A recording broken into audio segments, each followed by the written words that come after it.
City of Stevens Point Housing Task Force meeting, recorded December 21st, 2022. There's that too. All right, Director Kanowski has already taken a roll call, which is our first item. The second item on our agenda is a review of the meeting minutes from our previous meeting back in October on the 26th. I hope everyone has had a chance to kind of look through those, if not doing so now. Particularly because we took an action item. Right. Do we need to then approve the minutes? I did look at them Yes. and reviewed them, and I would make a motion to approve. Great. Anyone like to second? I can second that. Thank you, Travis. Any further discussion on the minutes from our prior meeting? If not, all those in favor signify by saying aye. Aye. Any opposed would be no. And that passes unanimously. And thank you for whoever captured the actual discussion there, because there was some actual quotations, and it's always helpful. All right, our next agenda item is recapping and finalizing goal number 2, diversify and expand the city's housing stock for all residents. The white paper draft was included in the packet. I assume Director Konowski, Chris? Yeah, I'll hop on in. So prior to today, we've already gone through a lot of the action items within goal number 2 and goal number 3 of the Housing Task Force white paper. However, after I came back to some staff additions to make sure that we were making a more comprehensive list of recommendations from this body, there were 2 additional recommendations that we wanted to include to make sure that we were meeting those standards, make sure it was comprehensive. So the 2 of them that we inserted into goal number 2 for diversifying and expanding the city's housing stock are before you, considering some zoning amendments until form-based codes are ready for adoption within the city, so that we are taking an incremental step to adjust the requirements on new housing development within the city, and then also allowing multifamily housing construction to be performed by right. A lot of our multifamily housing construction needs to go through a conditional use process, which inhibits or prohibits some housing development from taking place at an appropriate pace. Go ahead and go to the next slide. So for goal number 2, for the classic zoning amendments, we had our zoning administrator, Adam Kuhn, make some recommendations that we could consider in more quickly modifying in order to allow for a larger variety of housing stock, specifically the recommendations before you: reducing setback requirements, reducing parking requirements, reducing lot size requirements, decreasing minimum size requirements for principal structures, and considering lot coverage requirements, so that a variety of sizes and styles of homes could take place throughout the city. And at that point, I'd like to open that up for discussion, I suppose. Is that something, well, I guess I'll open up to everyone first, then I'll make a comment. Does anyone else have comments or questions? I have a comment not about this particular thing, so let me know when it'd be appropriate when we are looking at the overall goal and not just zoning. So I mean, we could backpedal now if you would like to take a look back at the overall goal. I think it would be appropriate now. So the goal of diversifying and expanding the city's housing stock for all residents, I'm wondering, and maybe it's in there just because, not my particular gift at this piece, but one of the types of residents that I find that we have no to little housing for are those who have any kind of criminal background. And it is a huge issue because legally folks don't have to rent to them, and folks don't rent to them, and there's nowhere for them to go. One quick question for you, Jane. So last time we had met, which was back in October, we included the incentive for landlords who are renting to those with criminal backgrounds. Right. Are you recommending that something else be looked into or pursued at this point? I am saying that, so if it's addressed there, I'm just wondering, is that enough? Or is there something else that can be done in this goal, since this goal also, I think it encompasses that, right? Diversify and expand the city's housing stock for all residents. So I don't know. Maybe suggesting that calling out that goal under, this is encompassing the housing stock, which I think of as like the built house and the building itself. Okay. So when we say housing stock, like the inventory of all of the types of housing units. So perhaps you're suggesting like calling that out either within maybe under economic development in this goal number 2. Yeah. Or I'm forgetting what the third category was.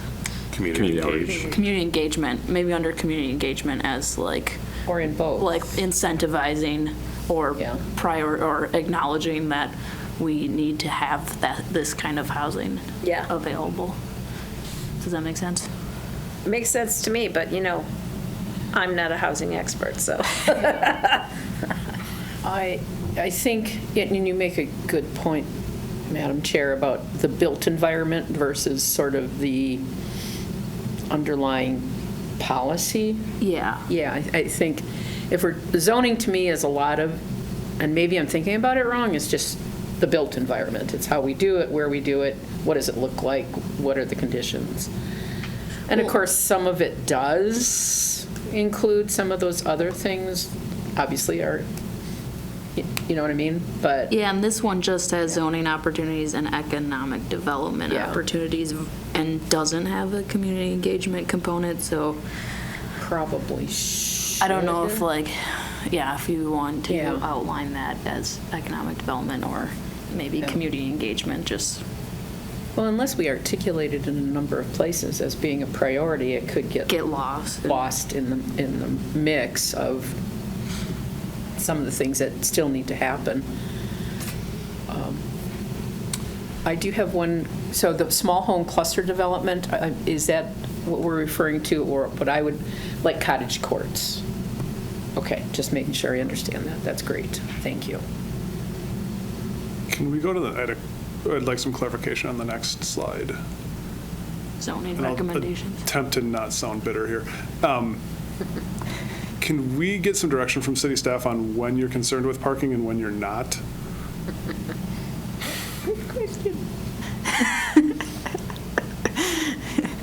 Did you notice they're ignoring you? Well, this is also a this says residential development. We were talking in the previous call about multifamily versus single family too. Yeah, the main majority of the time, staff has no concern about parking. That the roadways that exist, that are already existing liabilities for the municipality, are sufficient enough to provide parking for homes. It does become a concern, and the neighbors are constantly complaining about cars that are parked off-street on front lawns in backyards. That's where we start running into the issues. And that's where we've typically expressed concern about parking. Okay. Otherwise, staff has always been fairly vocal in our desire to reduce the amount of parking. So along those lines, when you get a multifamily development coming in, we don't set any standard for what they should have for parking requirements. You just leave it up to the developer to decide what they feel is sufficient. Within the current zoning code, we do have parking standards and parking minimums. In some cases, like North Side Yard, where we had a planned development district zoning, we relied on the developer to provide us with what they felt was adequate parking, and a desire by the city council to reduce the number of parking stalls in the downtown area and increase density, promote walkability, and reduce our reliance on vehicles. Okay, so like in the past, we may have had a multifamily development that came in and they're like, you need to have one stall per bedroom. That kind of went away when they did on-street parking and decided to change that? So that still exists. Okay. So how The number of stalls per bedroom still exists within our zoning code in the R4 and R5 zoning districts. But you can circumvent that then, I'm going to guess, with like, let's say, the Reserve, which has, I think, like one stall for every 3 bedrooms there. You can circumvent that through the planned development district zoning, which is essentially a special zoning classification for that specific development.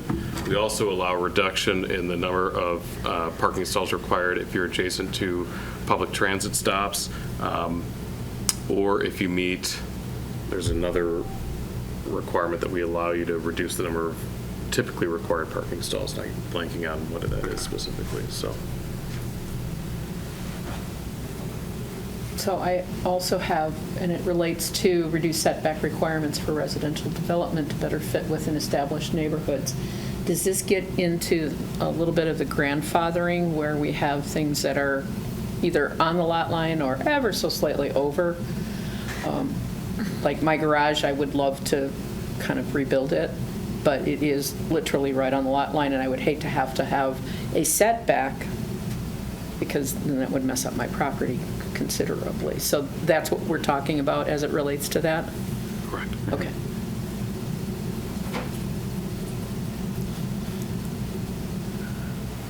Anything else? The certain types of residential development for lot size requirements is very ambiguous. What are you guys thinking with that as far as what an actual recommendation from city staff would be? I don't have to rely on Adam within some of that discussion. Are you saying reduce lot size requirements for certain types of residential development? Yeah. Was that the question? Yeah. Yeah, so currently, within our zoning code, if you're single family and in the R3 zoning, you have to have a minimum lot size of 5,000 square feet. In R2, which is single family, and R1, which is also single family, it varies between 8,000 and 10,000 square feet respectively. So you could reduce from 10,000 and just say 5,000 across the board throughout the city for single family development, or 10,000 for duplex development as an example. And that's what we were trying to get at, making you achieve density through reducing your lot size for, depending on what residential structure would go there, but you're also making it more uniform throughout the city. Okay. That wouldn't really, from a multifamily standpoint, though, have any effect or any benefit for existing lots? Is that correct? Most city lots are under the 10,000 square foot? Most within the core are under the 10,000 square feet, correct? Yep. So a lot of the lots in the city that are zoned R3, single and two family, which encompasses essentially the neighborhoods west of Michigan, most of the north side, most of the Clark, Blacklaw neighborhood, if you will, or the Knob, the North of Belts neighborhood. Most of that zoned R3. Majority of it, it is because of lot size requirements, you would be unable to convert an existing home into a duplex because you don't meet the 10,000 square foot. Or rebuild an existing duplex? Or rebuild an existing duplex. Which, if we're focusing on density, though, is that not something the city should be looking at? Addressing like the grandfathering. Yeah. Yeah. That we're not losing existing, I can understand not adding more, but that we're not losing existing density? Yeah, I mean, arguably, if that's not impacting the neighborhood negatively, that should be something that's looked at.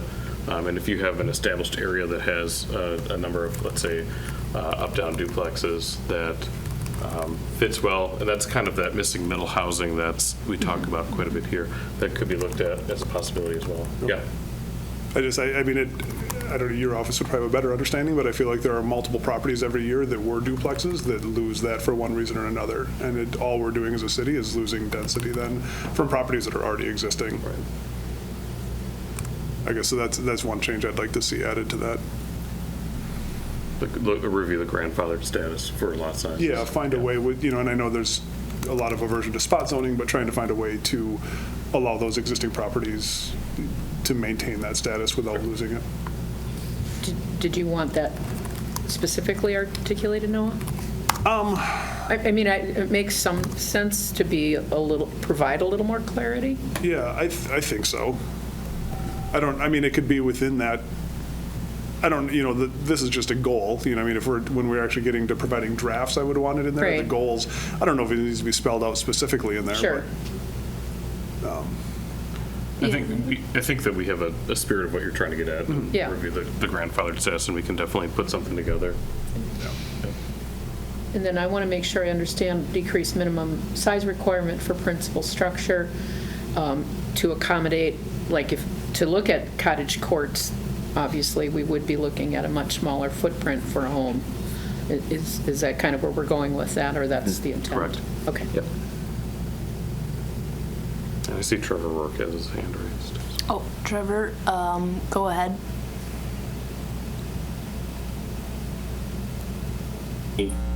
Hello, can you hear me? Yes.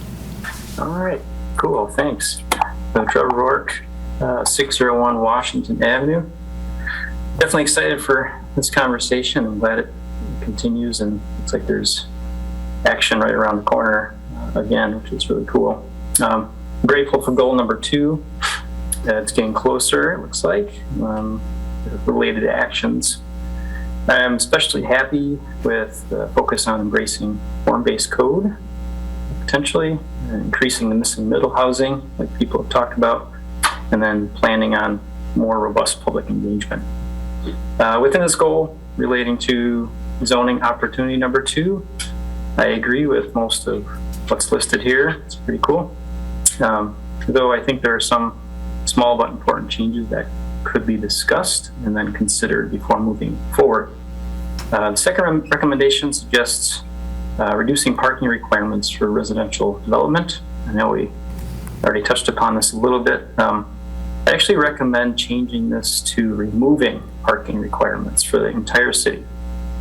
In general, the benefits of removing parking requirements are many. So why would we want to change the word reduce to remove?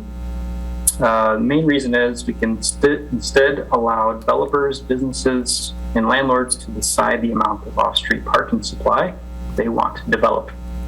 This is more cost-effective for the developer and for taxpayers, and thus housing affordability. One example of it is actually reducing the size of TIF incentives. In other words, smaller parking lots equate to reduced development costs. So if we don't change this word, we're still relying on assumptions on parking demand. And this can be very costly to our tax base. I think we've seen it all over the city and how detrimental vacant lots can be. I think city staff know this the most. Also, there's nothing really wrong with removing parking minimums or requirements. This won't cause parking to go away. Instead, it provides more flexibility and better adaptation to real-world transportation demands. So even though this is a residential focus with the task force, I'm also suggesting changing it citywide. The reason for that is no matter if it's a residential, commercial, institutional, or whatever property, it would level the playing field. It simplifies and then it reduces the cost for everyone, especially taxpayers. It doesn't make sense to pick and choose arbitrary assumptions on parking demand based on use, which is your typical parking use table. For example, the Skyward facility. I think everyone here knows how massively vacant their parking lot is every time you drive by. Yes, it was constructed pre-COVID. I get that. And yes, COVID caused remote work for their employees. However, if a reduced requirement, let's say cut it in half, there would still be a lot of vacant spots there on a daily basis. And this ends up being expensive for all of us. All this extra supply encourages people to drive there too, which also encourages more off-street parking at residences when people return home. Further, we need to use our street parking more efficiently. And I know that was mentioned, I think, by Director Kronosky.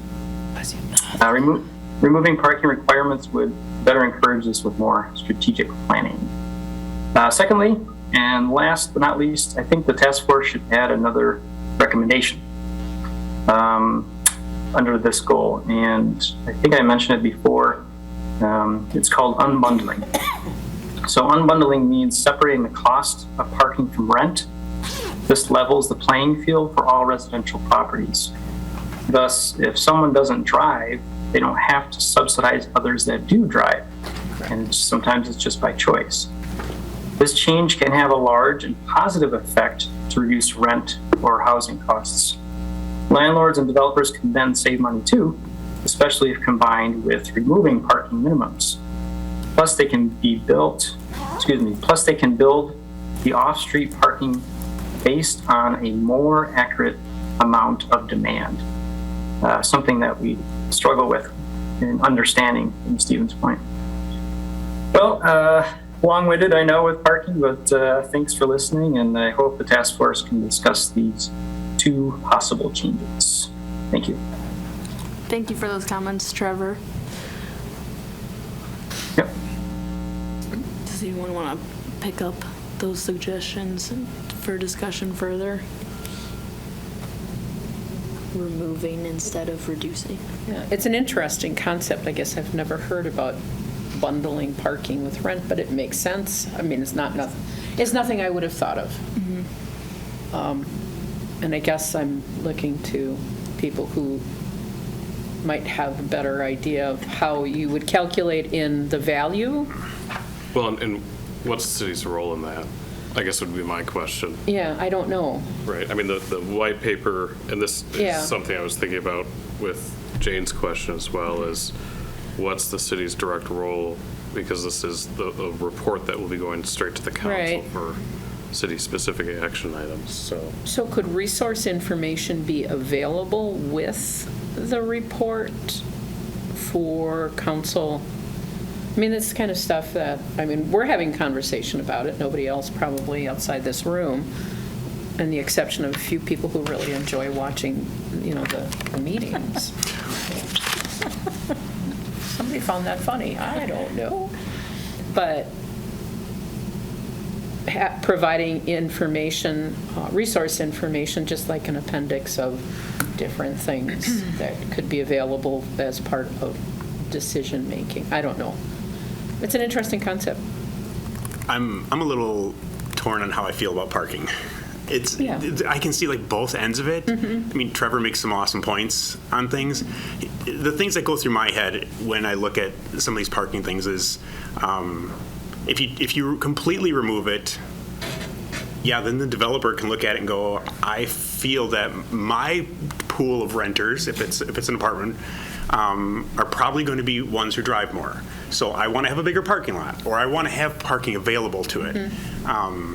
And if you got somebody who's building close to the school and their focus is student, maybe they're less concerned with parking. Right. But the things that give me a little bit of pause sometimes is that what happens when you got a developer who decides that, I'm just going to use on-street parking so I don't have to have development costs. And Right. then that creates a problem when you get more development, and where do those people kind of park? And then the other aspect of it is what happens when there's a shift in how people live. I mean, I think we're seeing right now that students are bringing far more cars to campus than ever before, not less, Really? by any means. No, it's hands down probably one of the biggest deciding factors for students is there enough parking for all of us? Wow. Cars, boats, Yes. trailers, the amount of even just ancillary vehicles, not just cars, multiple cars. It is increasing. I mean, I never had a boat at one. We don't have a ton of student rentals, but the ones we do, we never had. And this year, I have 2 boats. Yeah. And it's like just, Okay. which is great. They're utilizing the river. They're utilizing stuff around, but Yeah, it gets tough though, because what happens when you get a shift in renters or people's lifestyles where, you used to see that maybe people were more bikes. And I know from Trevor's point, he's probably coming from it, looking at it going, how can we reduce cars in our city? Right. And we battle with that whole of what you would like to see versus the practicality of what our renters are asking for. And that'll change over time too. And when it changes, and let's say that right now they're not coming as high with cars, what happens when they decide to and the spaces aren't there now? So I don't know. I'm real indifferent on this. I don't have a one way or the other. I either. see both ends of it. Yeah, So yeah. There's also the influence that we have as a city to shape, what happens then when people need that. Economic forces would say, well, somebody gets into the parking lot business and creates a parking ramp or builds parking so that people, then and that's what I style. think Trevor's getting at, and the concept of unbundling is like, well, right now there are people that don't have cars, and they're paying for the people that do occupy that as like we assume that's a part of rental fees, and when we're trying to tackle and parse out the affordability of rent, it's like, well, if we're assuming that parking is a part of that cost, well, that is one of the things that prohibits a portion of people who choose not to or just can't afford to have a car. So I do have appreciation for that as like, our lives are becoming increasingly granular, like let's rent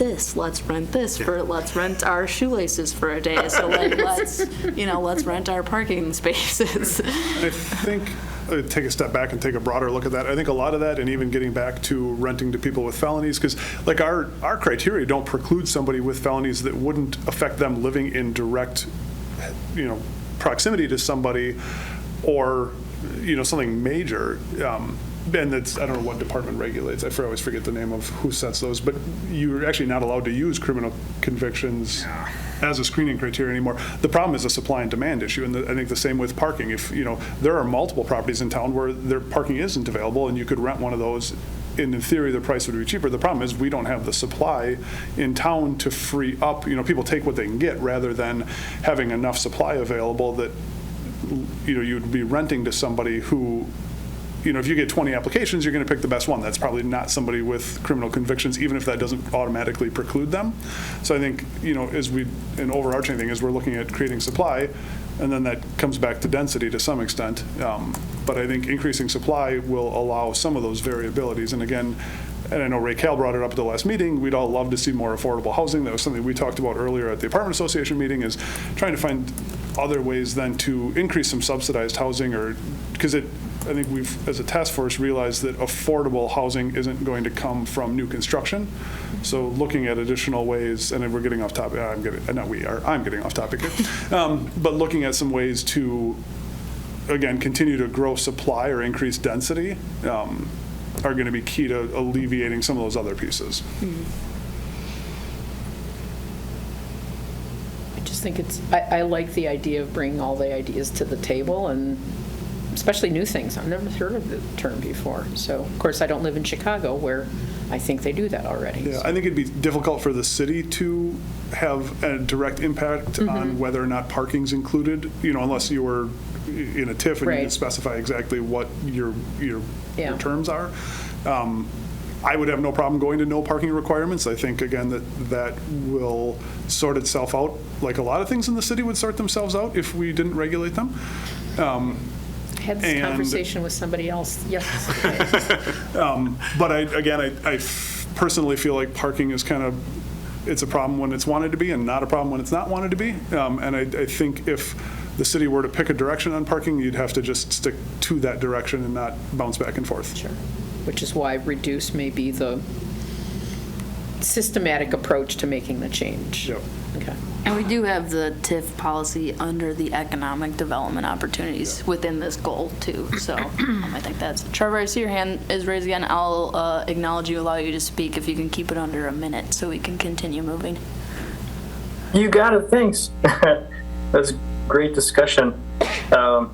Just super quickly, I know demand is super hard to understand, especially at the university. I used to be on the parking advisory board there.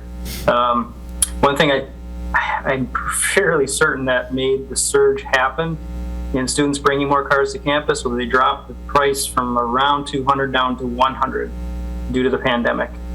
So that huge drop in price made it a lot easier for students to bring cars. So, pricing, parking pricing is a big component of that. And then, I think this is a great discussion, so thank you. Thanks. Want to come up to the lectern, please? 3 minutes? Yeah, that would be appreciated. Yeah, okay, thanks. There are many of us. Regarding, well, two things about the direction that we're going here with this.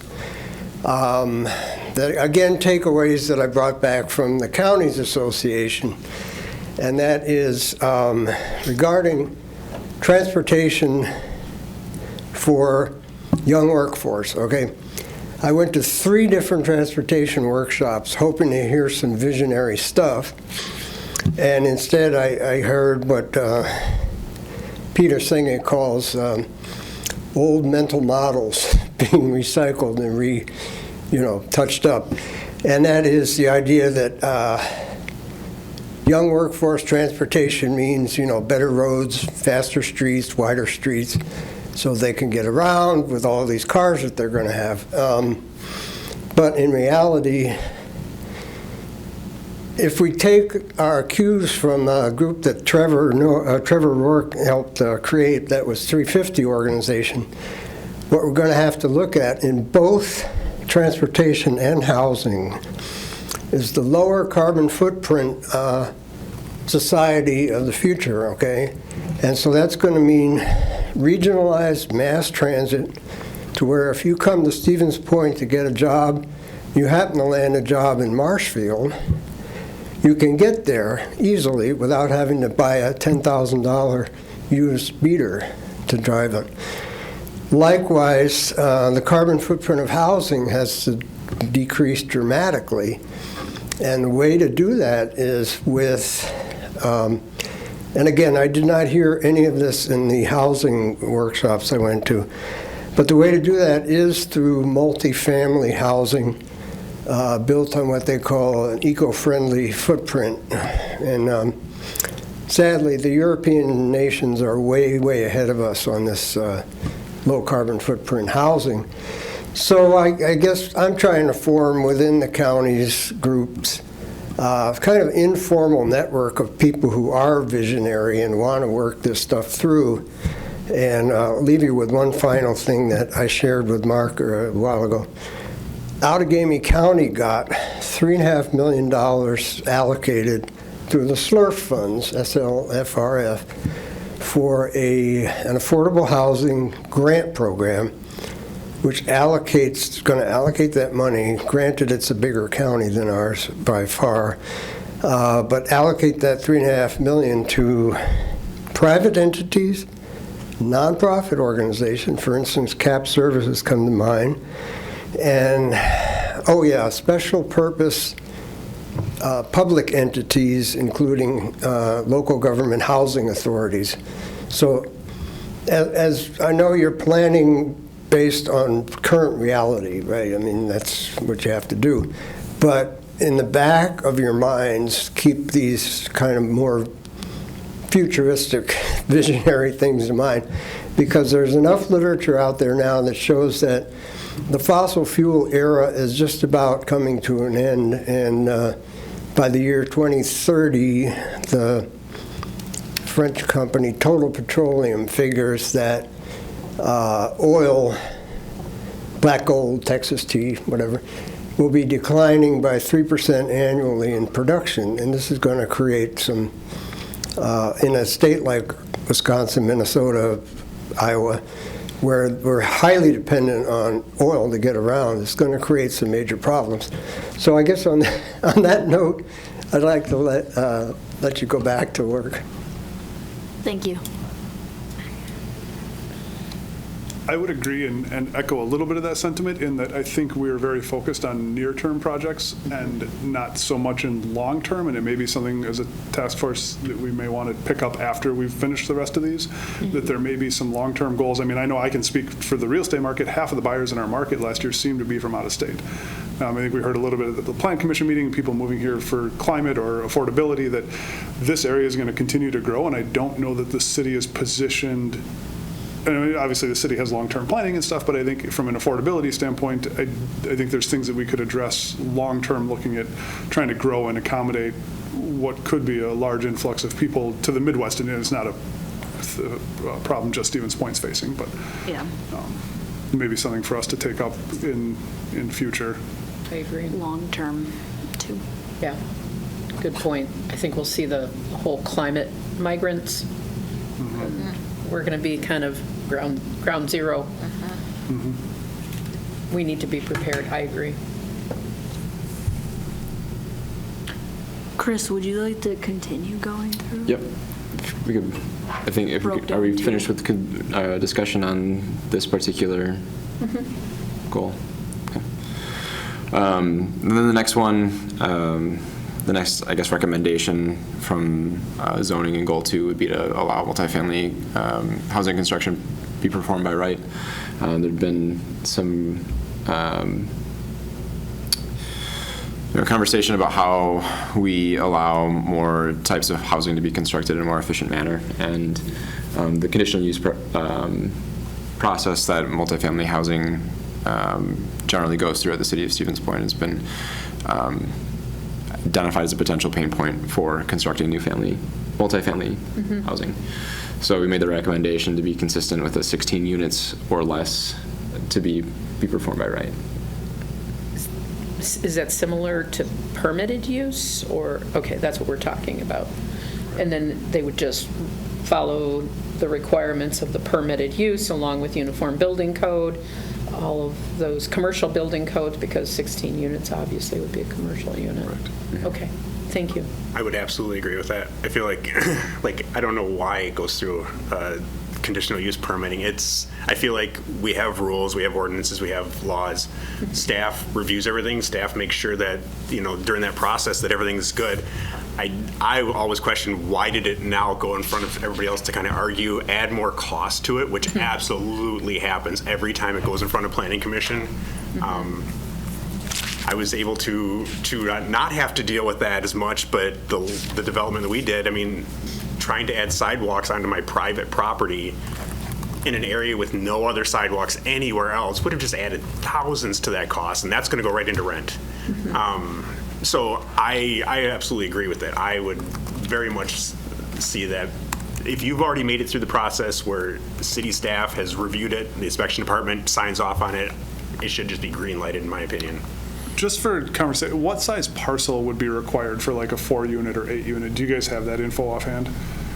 It's based on bedroom count, believe it or Okay. not. And whether or not the bedrooms are on the first floor or second floor. Okay. Do you have just a standard 4-unit, like a 2-story 4-unit building? Like what size lot would be required for that?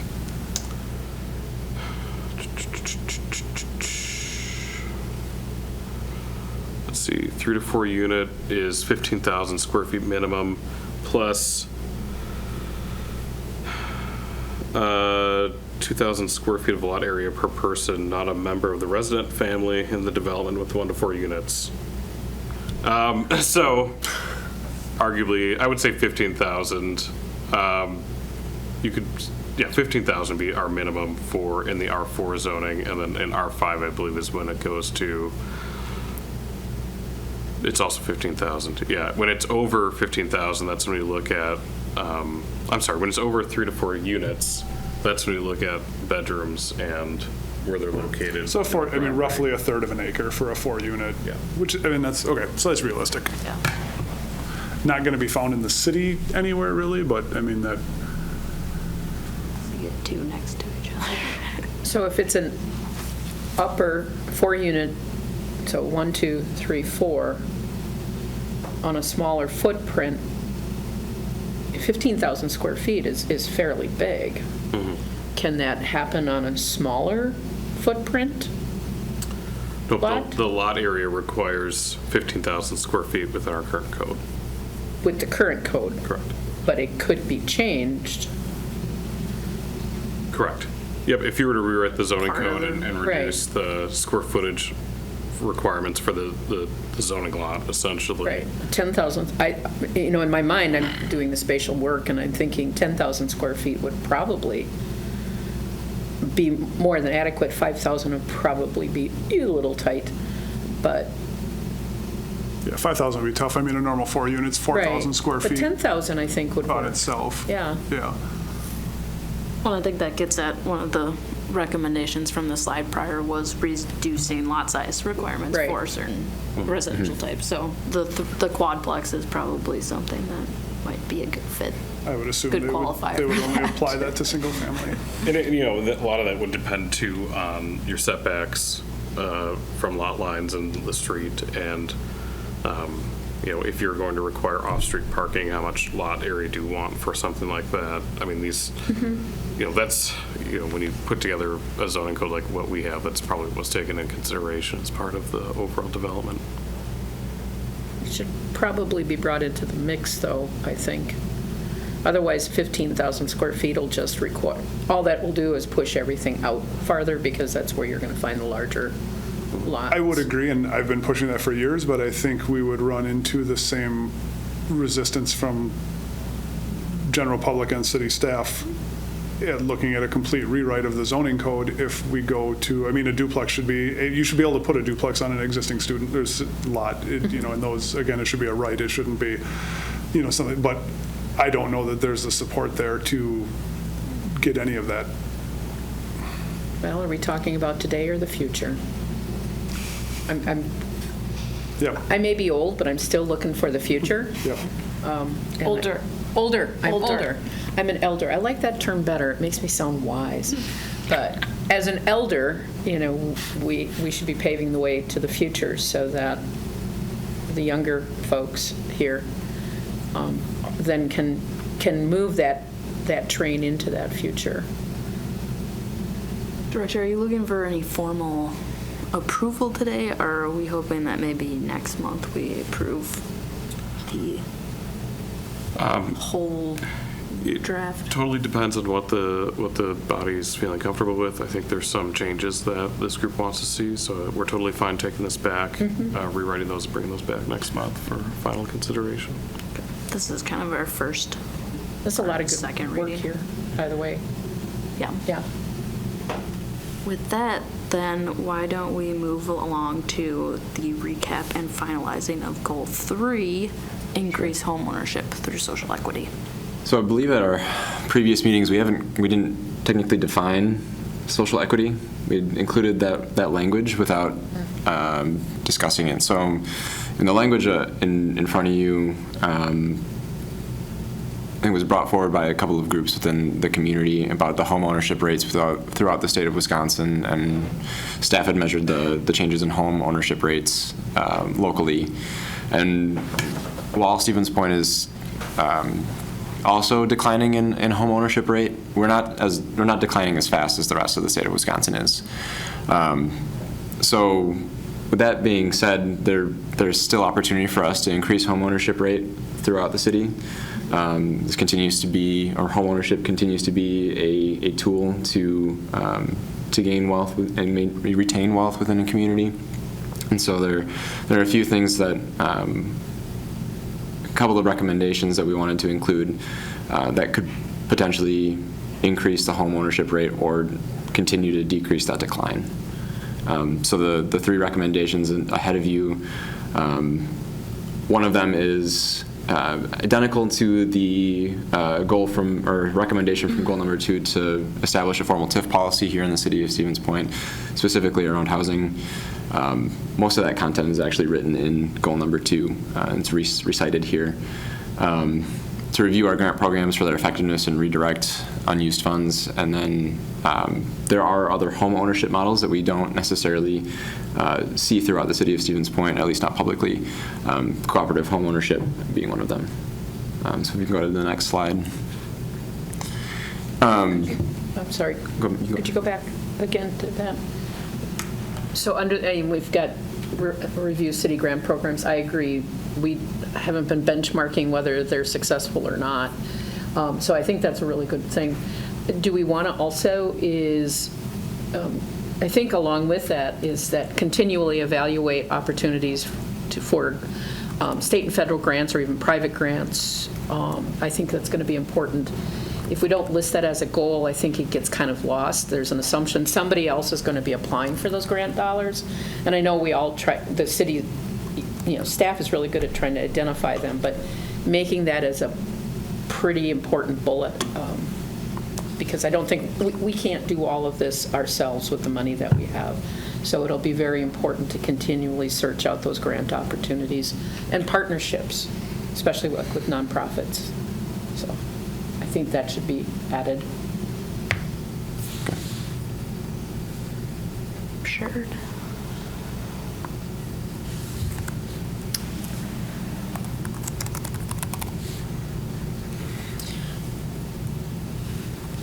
So I believe this was already discussed underneath goal number 2 in a prior meeting, so we're just essentially reciting it here. But opening an opportunity for a clause that prioritizes the incentive for home ownership rather than rental property construction or models for ownership within that TIF policy. Here, yes. Yeah.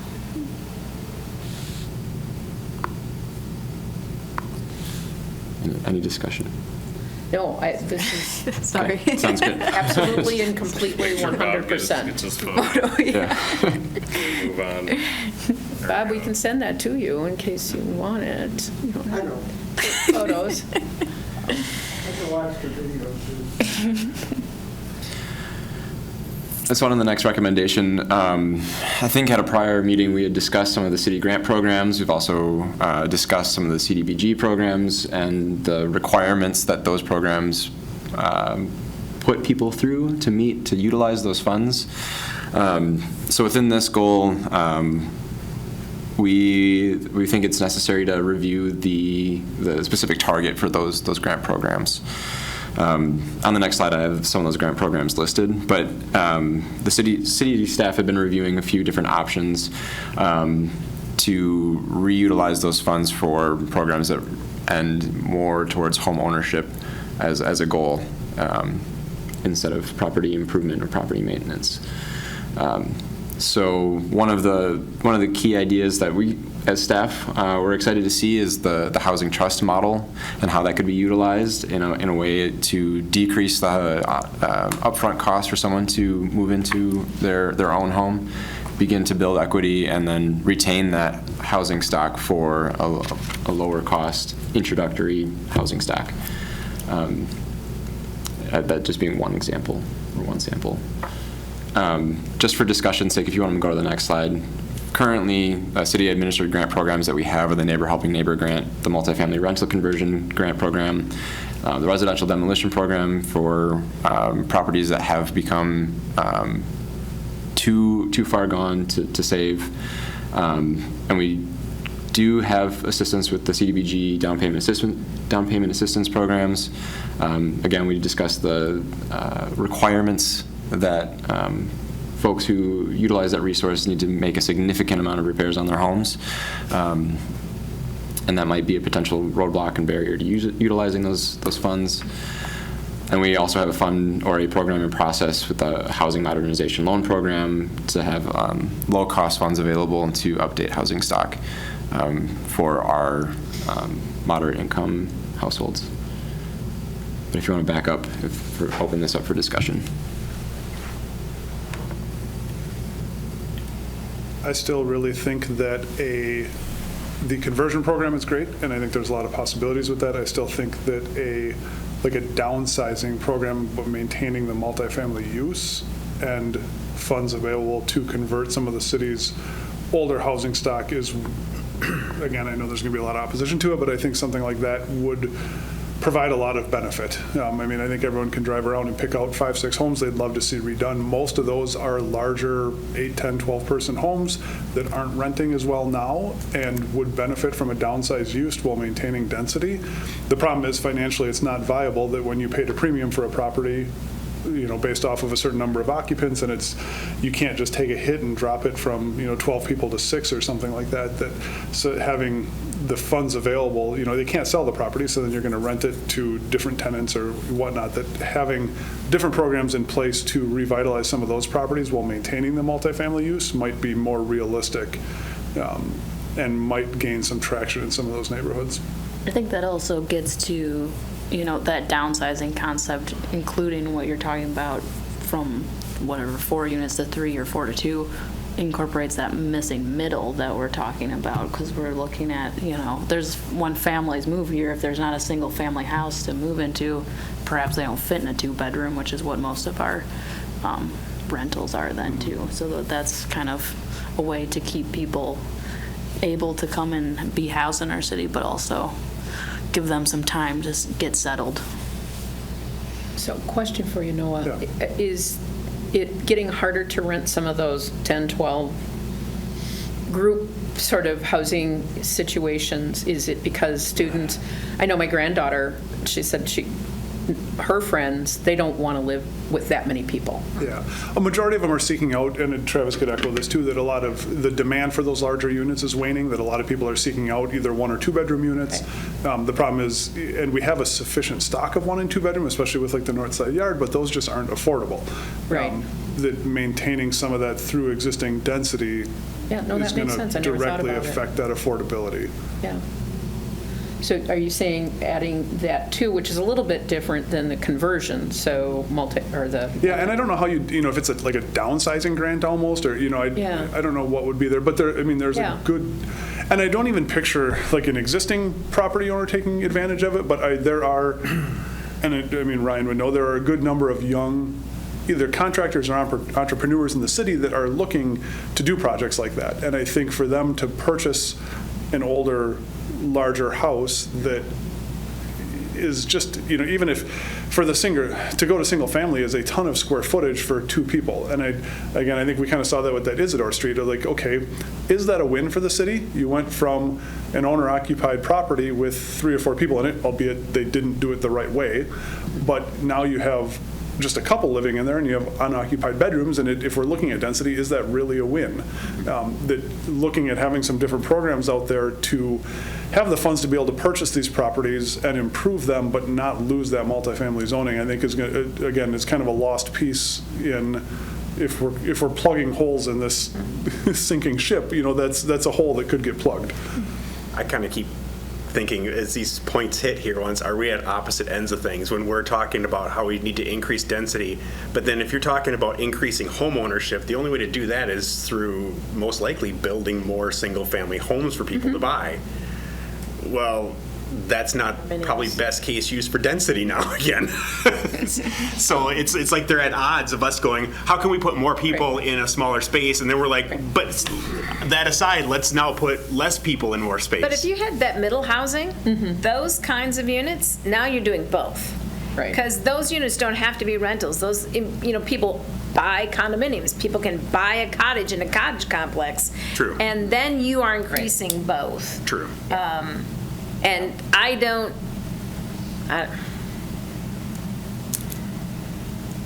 heard you ask the question, Ryan, what's the city's role? That is my question.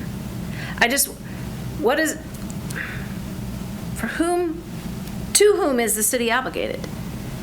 The taxpayers, those who work here, those who live here, who might not pay taxes, who might not even have any legal residence, those who visit here, who are the zoning regulations made for? I think it's shrunk down to a pretty small group of people that live in the city. And I guess I would ask, and I get that I don't have the knowledge, which is why y'all have the jobs, but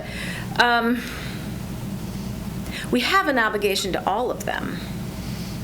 And I get like even when we were talking at the Planning Commission, I can't remember which issue came up, but somebody asked, well, would we have like a place for the unhoused to move through?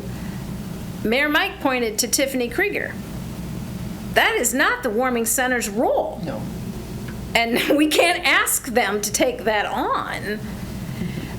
So different entities can certainly step up to the plate, but I guess your question is also my question. What is the city's role, and to whom are they obligated? Because I find that the conversations and the zoning is for a relatively small group of people with a mindset from a different era that is no longer serving us, and it's certainly not going to serve us in 20 to 50 years. And I get that they have louder voices, but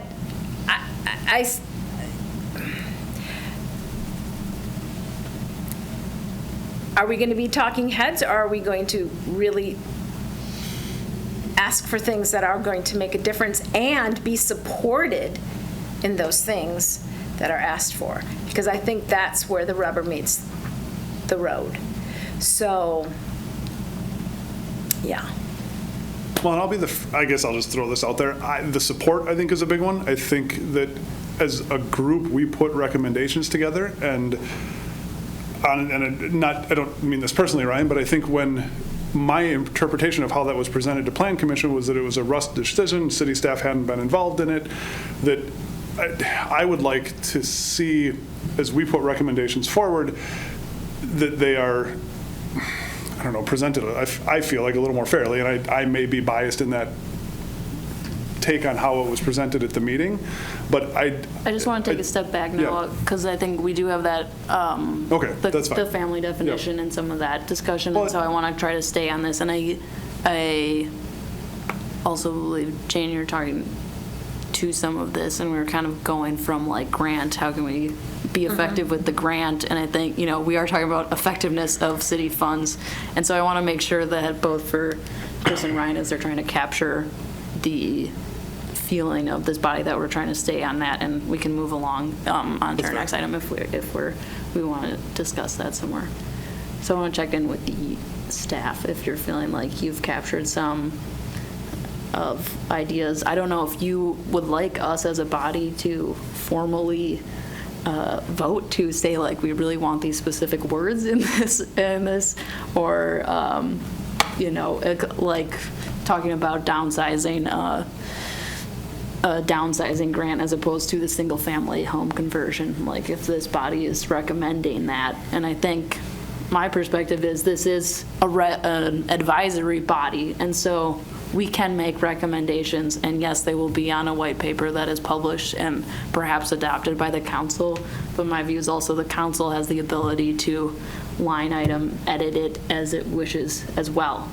And so I get the sense from the body that they would like to have a document that they feel like accurately represents the views and has like the strongest commitment to those, so that if it needs to be diluted by somebody else or some other body, then that is what that body's prerogative is as well. Does that seem fair? So a couple of points on that. I would like us to vote on a completed document. Okay. What we're doing now is driving support for. Yeah. So that final document can be created. Then it's in black and white. There aren't any ambiguities. We're not amending it. We're not changing it. As to the grant program for the conversion, this isn't either or. I think we can recommend in addition. Yeah. Yeah. So, because it should be, this is what we're doing now. Again, talking about the future. We're trying to drive it into the future.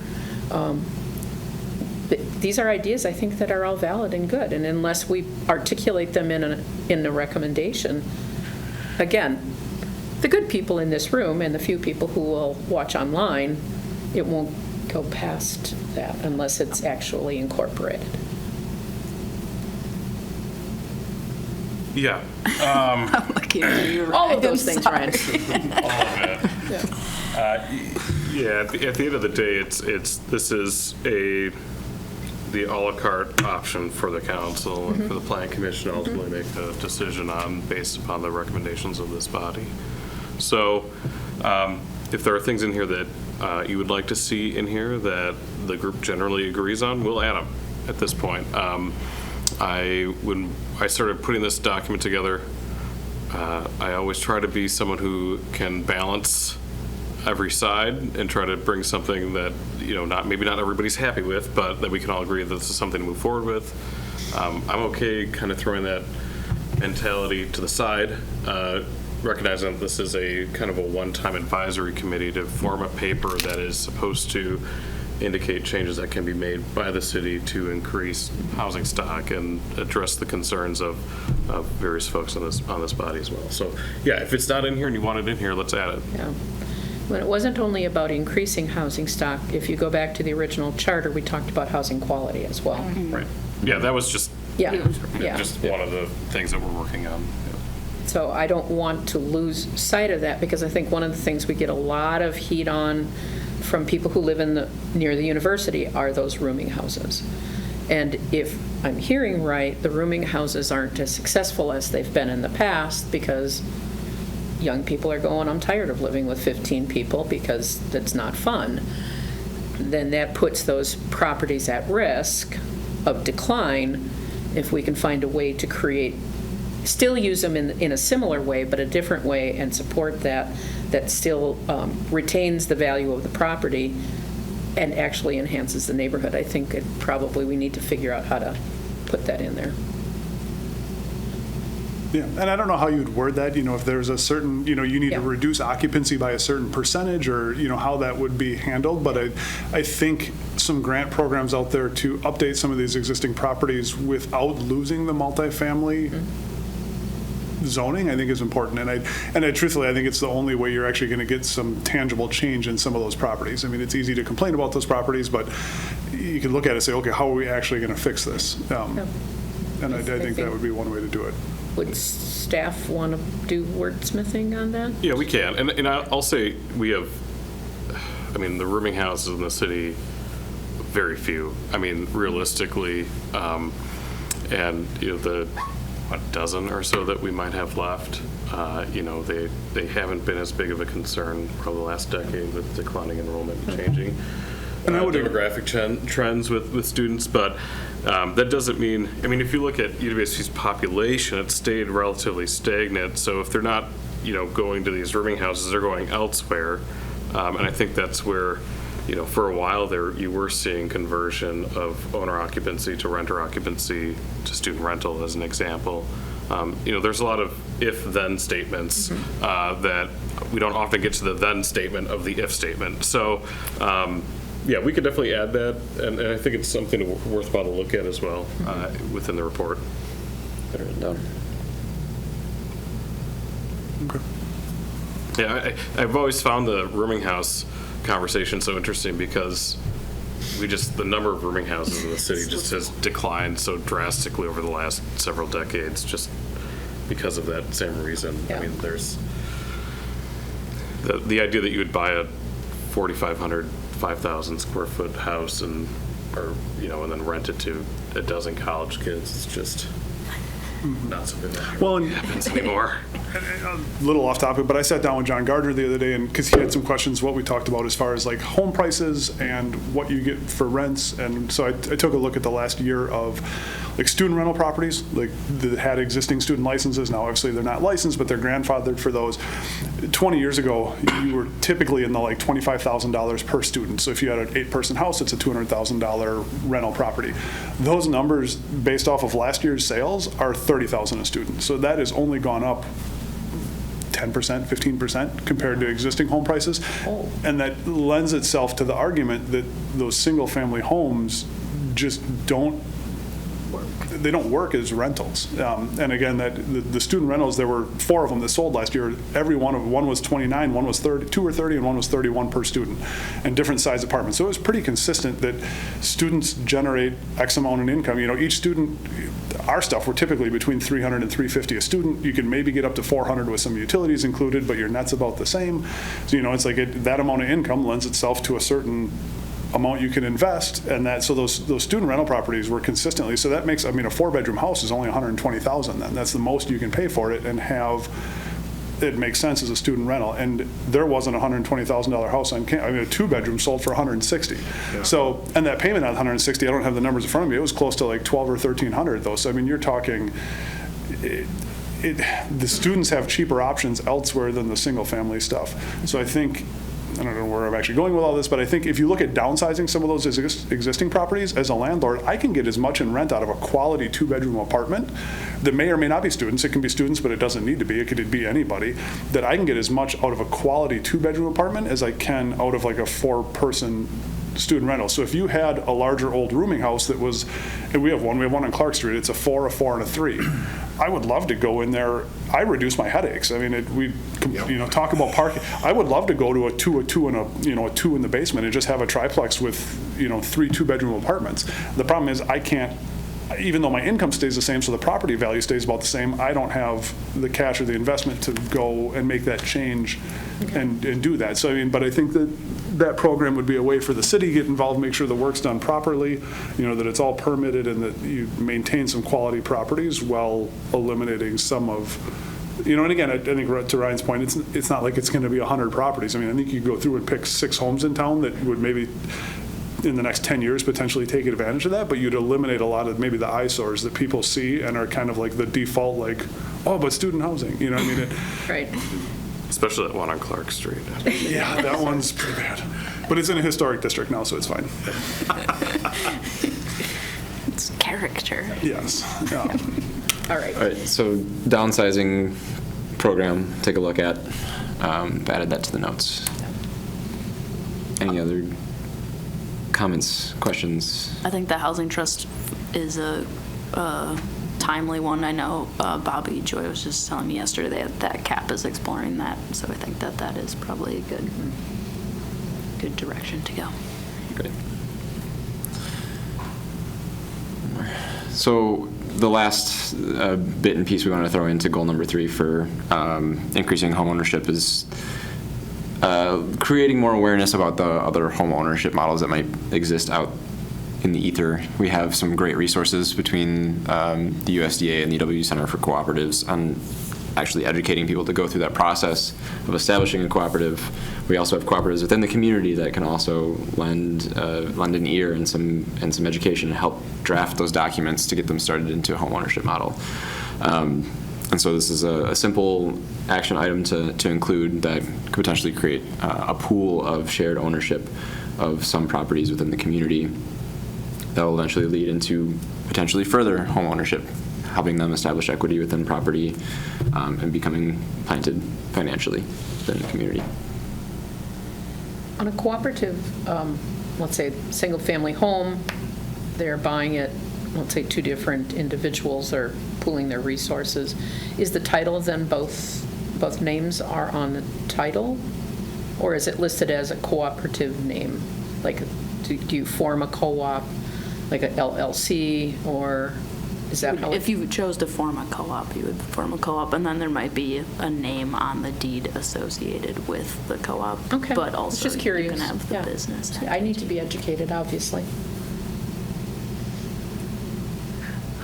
Is there anything in the way, like, do we need to add in a zoning code recommendation that the city, where we currently stand, that the city creates a barrier to this happening, and that if somebody like, I know of groups of people who have put together kind of initial looking for a house to purchase as a cooperative entity, but COVID and then other, financial, the housing market, but is there anything else that would be stopping them at this point in time? Even just the documentation, I know like we talked with those plan developments, the city having like build-ready plans, could the city provide like trust documents that anyone could take and utilize without having the expense of having an attorney draft everything again? Yeah. That's interesting. Is there an education piece? Well, I know it says educate right in there, but is part of that piece even just,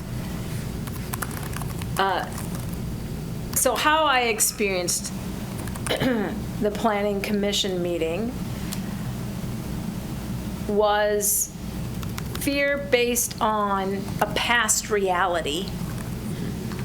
And so I think a lot of folks, when we look at Stevens Point, it is very much a city that's zoned and regulated, and the lived reality is the idea of suburban houses where you have street after street of house, family. Now, obviously, that's changing, right? And that's where some of that stuff is, and that's the fear I heard. This is what I think Stevens Point is, and most of us, if not all of us, sitting at the table know that upcoming generations and climate change and all the realities of the world is moving toward a more communal kind of living. And that's a very different vision than what Stevens Point currently is.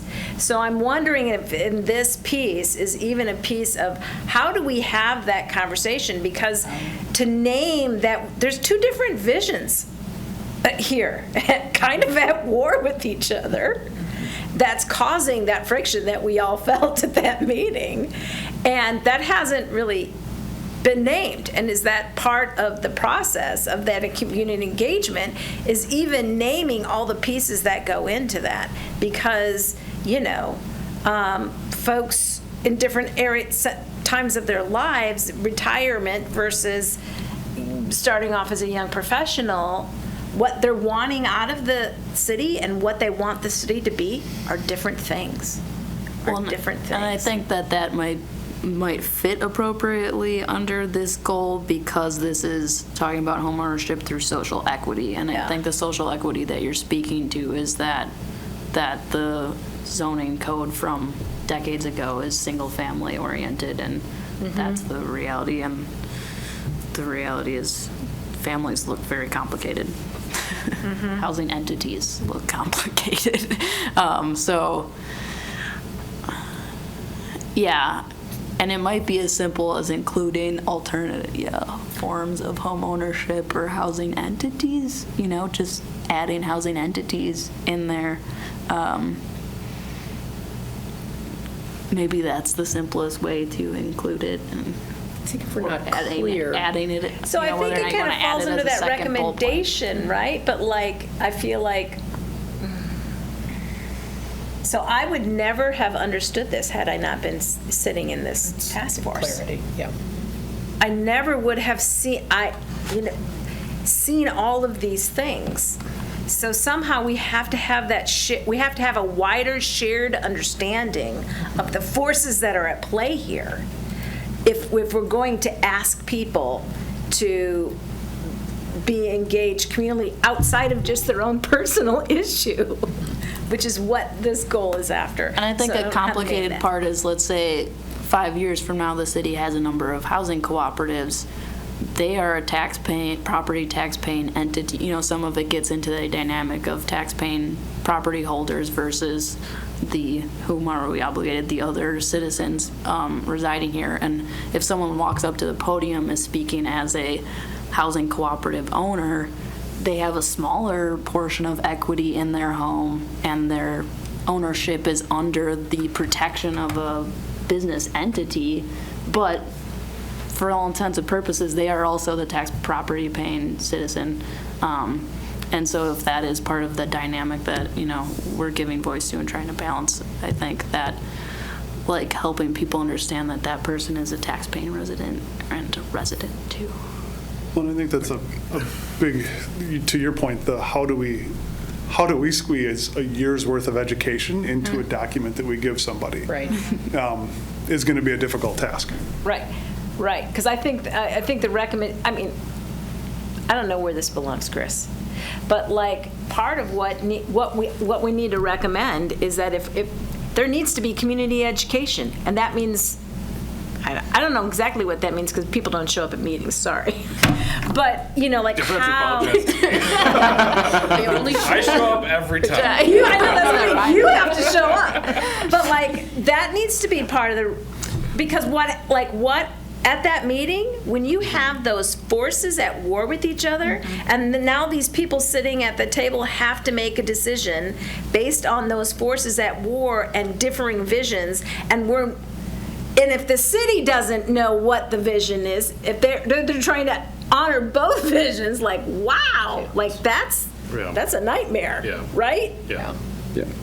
And we have some tools at play, I think, within the community that we can lean into to help tell that story and educate the community. I mean, I'm looking across the room at one of our beautiful, great assets that we have within the community of a media team to put together educational videos that we have access to distribute. We can distribute that information much more quickly, and I think we've fit that into a message, or fit a message. Yeah, and that's the tool. Granular detail. It can be unless TikTok is banned, of course. But but I think the informal and formal methods of information. There's the more informal. But this is media things about building a common vision of the future. Yes, it's building the future. Stephen's point, based on trying to rid ourselves of the fears. Yes, moving from that. Yeah, instead of and fear. part of that is, recognizing the fear, but then saying, how do we move past that? So it's a lot of psychology, marketing, branding, and education. So that emphasis is going to be really important. In the community engagement, I think it's going to be, one of the things has to be, is building a common vision of the future. Because people only know what they know. Excuse me. So, folks, I'm 56. Folks my age and older, they know what they live. I don't live the life that you live, Chris. Luckily, I get to know you, so I have a sense of that. But if you and I didn't know each other, and there's a lot of people my age and older who don't. They know what they know, and that's their whole truth. And part of our job is to make sure that the truth is the community's truth, and that one truth isn't sabotaging the truth of the other, right? And how do we do that? Well, and I think I've read a bunch of articles recently on the growing divide between haves and have-nots within housing, and how different approaching housing is for people who have purchased a home 2020 and prior versus 2020 to current. Yeah. And even much more, not taking a shot at anyone, but half the people at that meeting probably bought a home 20 years ago or 30 years ago for $30,000, $40,000. And it is, the cost of home ownership and the need for alternatives has changed dramatically just in the last 2 years, much less the last 30. Yeah. And I think an overwhelming thing for me that came out of the meeting was that zoning works. Well, that zoning works for them. That group. And it gets lost truthfully, if I was on Plan Commission, no one else there really came to speak that didn't work for. But there is a large group of people that zoning doesn't work for, and zoning in general doesn't work for. That I think, and that's what we're kind of working on as a group, is finding approaches to what does work, but then, again, back to your point, that educating the existing group on why those changes are needed is key. So the community engagement can be, again, developing a shared vision, but I think it starts even more fundamentally understanding our shared values. Because in my experience, you can't do a whole lot if you don't have shared values. And if one of the shared values are as simple as what we're talking about with social equity, and that can be drilled down into fairness and respect or other very easy terms, I think that's all part of it. The community engagement part's probably going to be the hardest part of this, because this is kind of a values-based discussion. But there's a lot of great facilitators out there who can bring people together, and it shouldn't have to fall all on the county or on the city. The university has a lot of resources, and there's a lot of groups out there that can do that. But I think it's going to be absolutely necessary to talk about that, our shared values and our shared vision of the future. And I would love to see, like you say, those people that bought houses 40 years ago, 30 years ago, and are now afraid that they're going to lose that value because the neighbor is cutting down trees or has 3 people living with them. And then the younger generation, there needs to be a bringing together, a humanizing of people rather than a dehumanization, which I think we saw the other night. So how I think that needs to be brought into our community engagement part. Again, this doesn't have to be the city doing it. The city can facilitate. Again, this doesn't have to be the heavy responsibility of community development to do this. You don't have a marketing and branding and strategy expert. Can we get people to partner with us on this? Absolutely.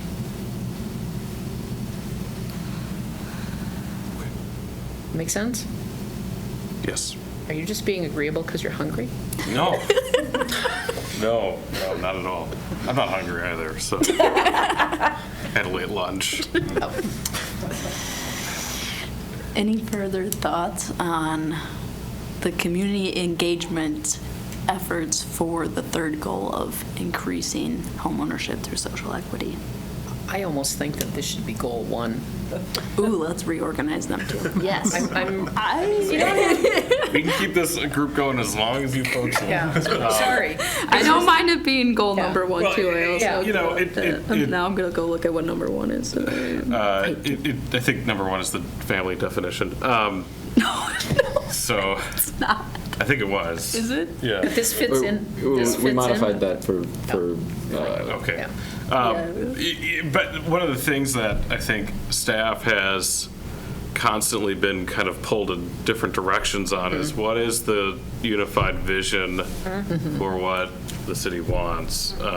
You know, in some cases, we have folks that look at the existing zoning code and believe that it's worked exceptionally well, and we should keep it as is.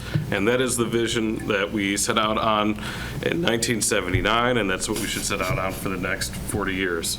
And then there are other folks who disagree with that, and there is no overarching vision for what we want this community to be. And I think I've said this at this committee and others in the past.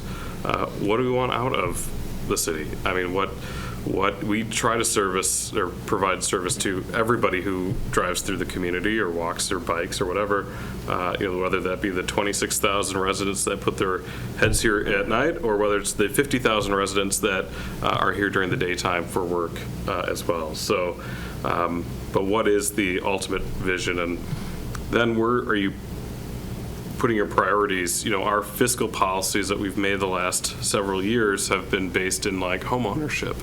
You look at the programs that we have, the grant programs, and increasing the quality of our housing stock for those who are LMI and the Neighbor Helping Neighbor grant and housing modernization, among other things. So I don't disagree at all. There has to be some type of community vision in which we all want to take a step forward into whatever that is for the next 50, 60, 70 years. So I've been preaching that for a few years now, and we had a strategic plan, and unfortunately it's collecting dust on a shelf just because we haven't done an exceptional job of involving it in our day-to-day operations, and the council hasn't engaged with it either through policy discussions or budgetary discussions, unfortunately. So I spent 2 years of my PTO working on the strategic plan. The vision is Stevens Point is a thriving community of choice that is inviting and supportive of all people. We are grounded in creativity and innovation, where sustainability and healthy living are a way of life. People are the point. That was approved by council in January, and it remains hidden. This is an important thing. Now, that can be That needs to be at massaged. the top of the white paper. It is. Okay, good. Yeah, for the record. Yeah. The first goal is also decreasing housing insecurity in the city, so if we do want to reorient we did it, reorganize I was like, these. maybe we could put this at number 2. But every mission-driven organization starts with the mission and vision. Otherwise, you're running in circles. And I've worked for those kind of organizations, and then I've worked for others that are mission-driven, and it's really a lot of fun because you know where you're going. So that is the vision. Let's fill in the blanks to make that happen. Any further? Anything else on this? No, I think it's up to you now. Sounds good. So a quick update, a few updates on the family definition. Good news is the IDD housing entity was approved this last week at Common Council, so that is codified within our code, and that was a policy recommendation out of this body. At Plan Commission a few weeks ago, it's been brought up a few times this evening, there was a presentation that staff did provide, and really we were just trying to be as neutral as possible. And so if you think that the presentation wasn't rah enough for what this body wanted, trust me, I received a lot of other comments saying that the presentation was too rah for what this body had wanted. And that was deliberate for a few reasons. Mainly, you know, I have expressed concern about the foreign related individuals. I was trying to be as neutral as possible. The ultimate recommendation by staff was either up to 3 unrelated individuals or kick it back to staff for further analysis. The Plan Commission ultimately opted to kick it back to staff to find nuance within the family definition.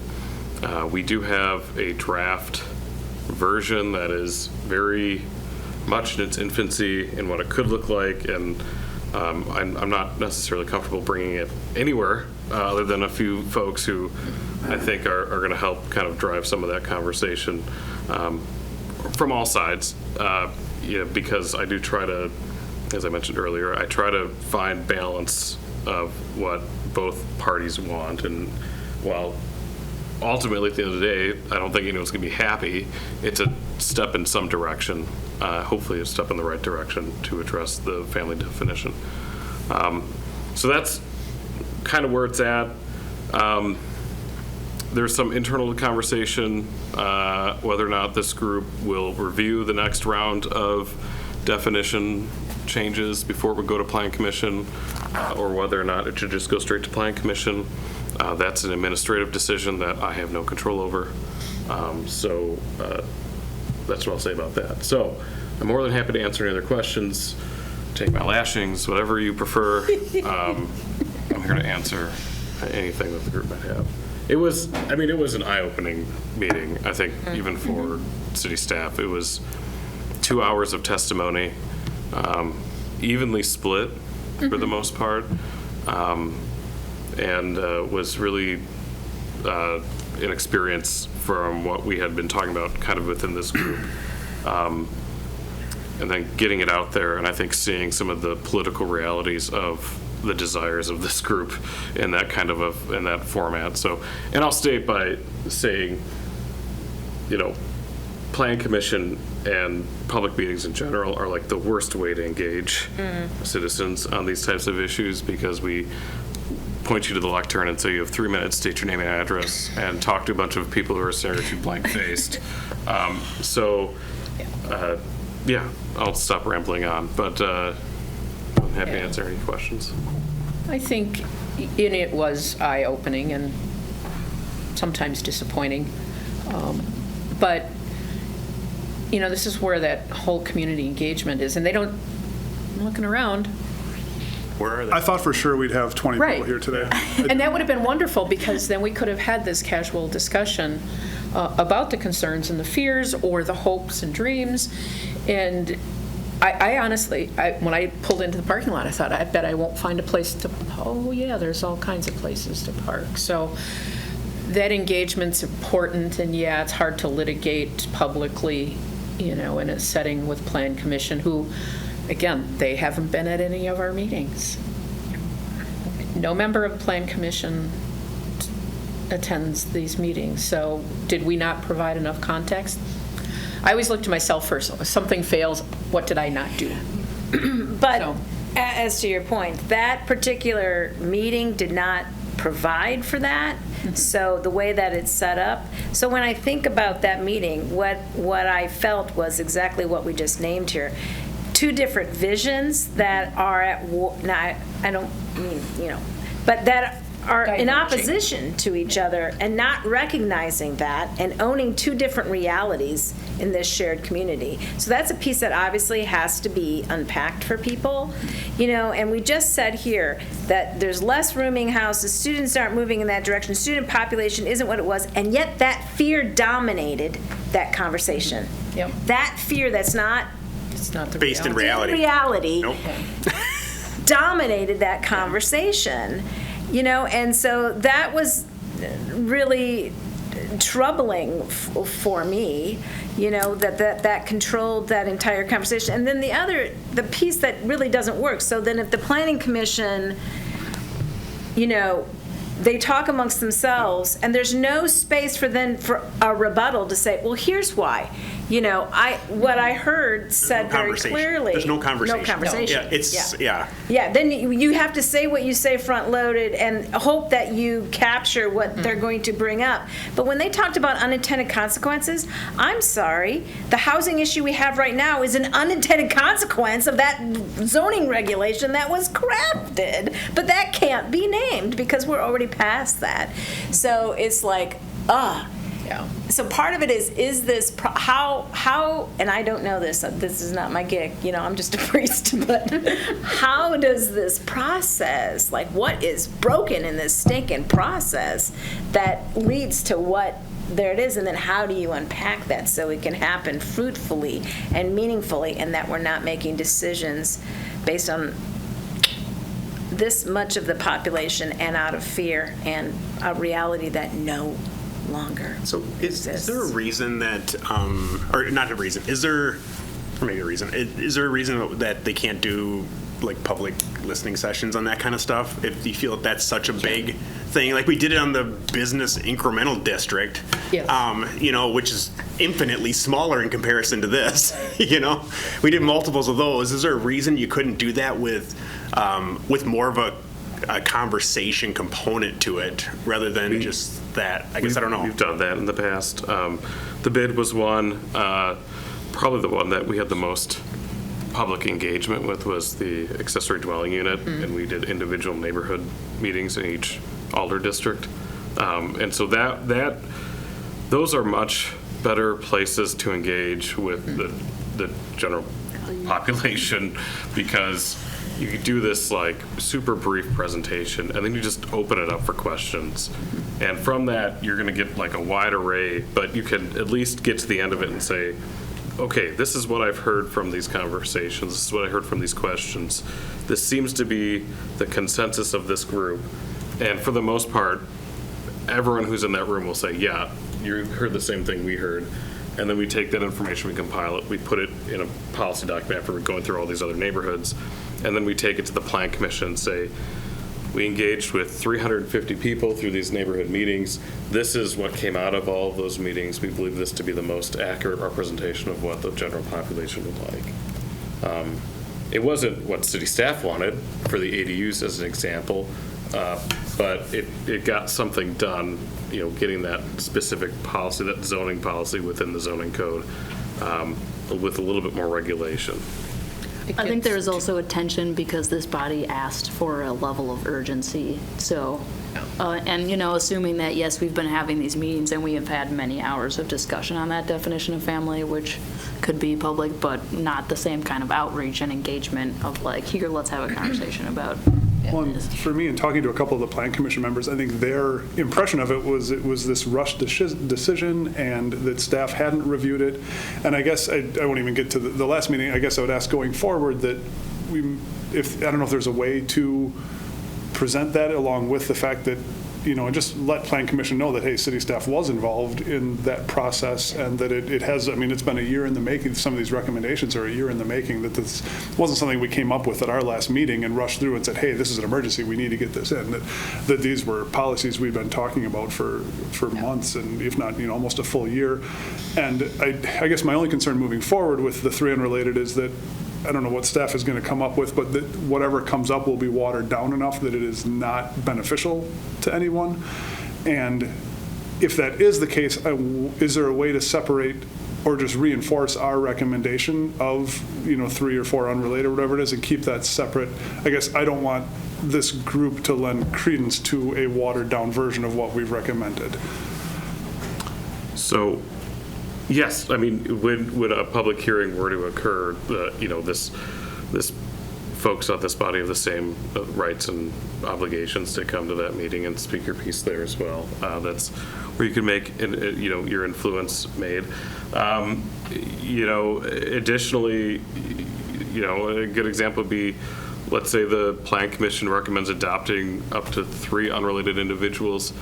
The Plan Commission's really only a policy recommendation board as well. The council has the ultimate authority, and they could say, no, we want 4 unrelated individuals and make that change at city council as an example. We try to stay pretty consistent with what our committees and commissions recommend, but we've made changes in the past.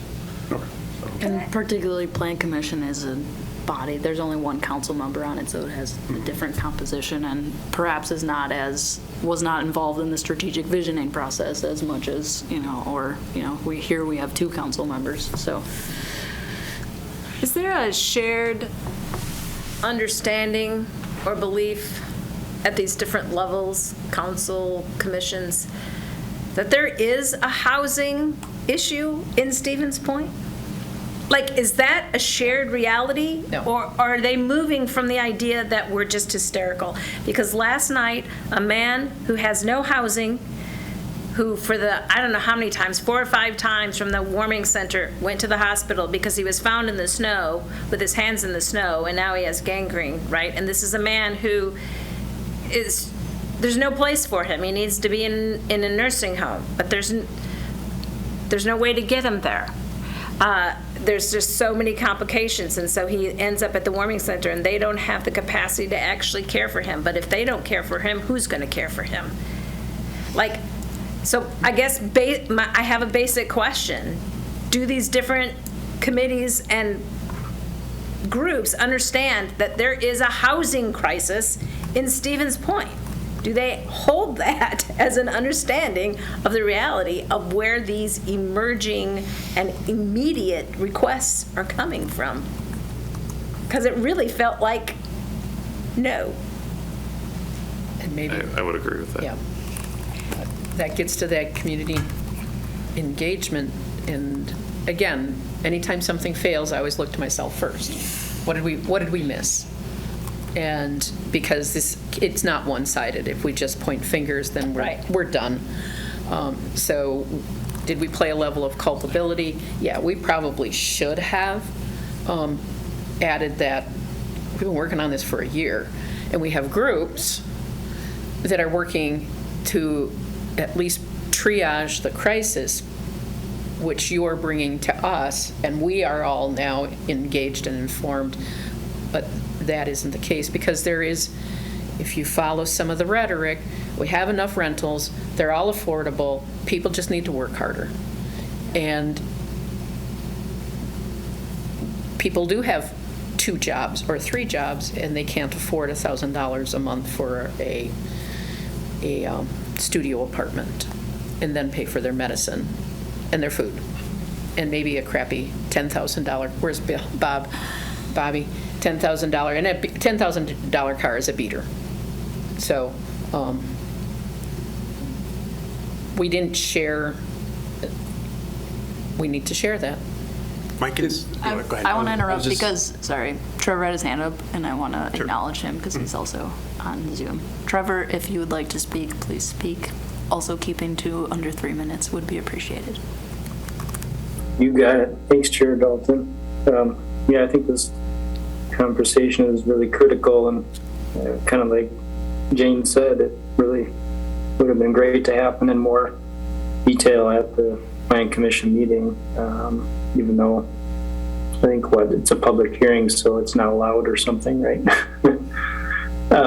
So yeah, I think that, Director Kronowski's idea in getting more listening sessions in that type of format, I'm wondering if there could be more robust visuals in reflecting the data.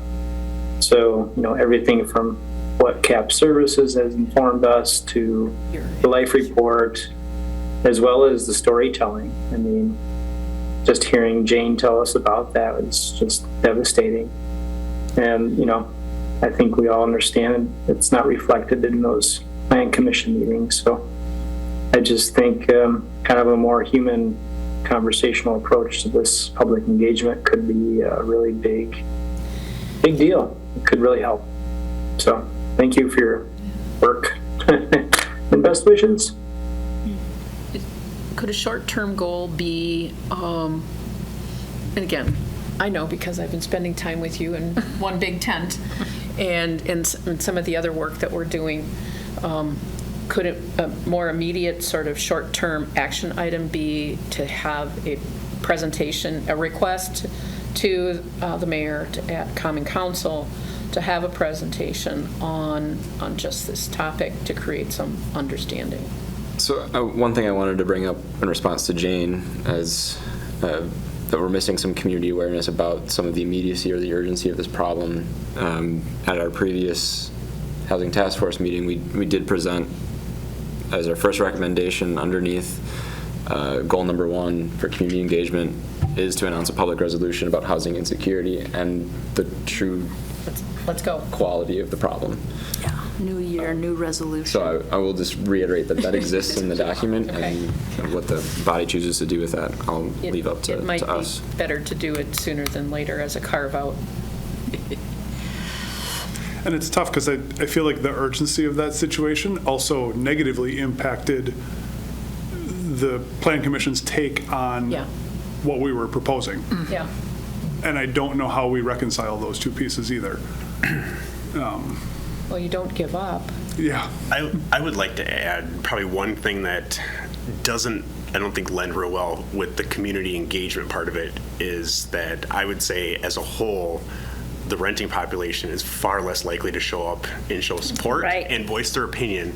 And so all you hear is one side of Well, it. I also would, and said this to Ryan later, is like, yes, and they could be also owner occupied and in a situation where they Absolutely. would like those, but to come and voice that is a threat to their housing in some cases. Yeah. So I would say that it's always going to appear to be far more of a one-sided viewpoint when we're sitting in this room, or even possibly even at those listening sessions, because the people who are affected by this aren't as apt to come on up and talk about it, or show support, or any of those kind of things there too.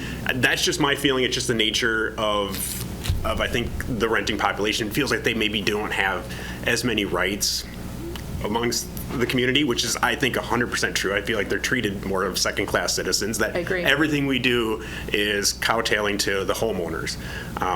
And that's just my belief on it, and that's up too. And I understand as a homeowner that you should have your rights, but I feel like when we look at our community, the homeowners are the minority in our town. And we should be looking at what's best for the community as a whole, not just for what's best for the minorities in that regards there. So, In respect of time, I Yeah. would like to wrap this up unless anyone really has any important Just final one last thoughts about thought. There's a gentleman I just met, and he's a strategic storyteller.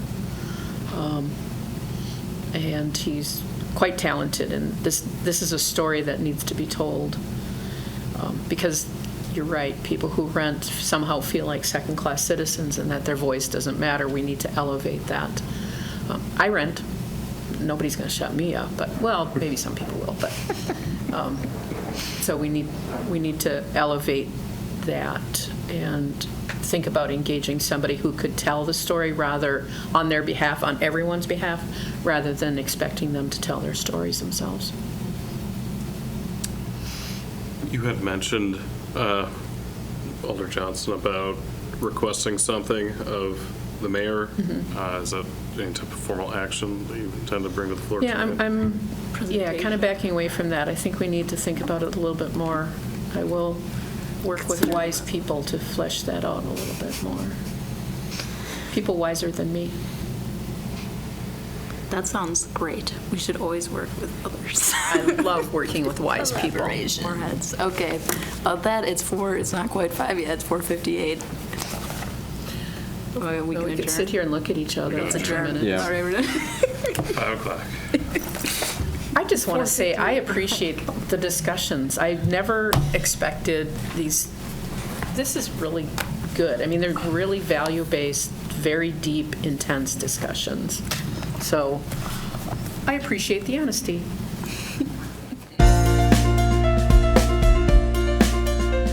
A video of this meeting is available for viewing on the city's website, stevenspoint.com/videos.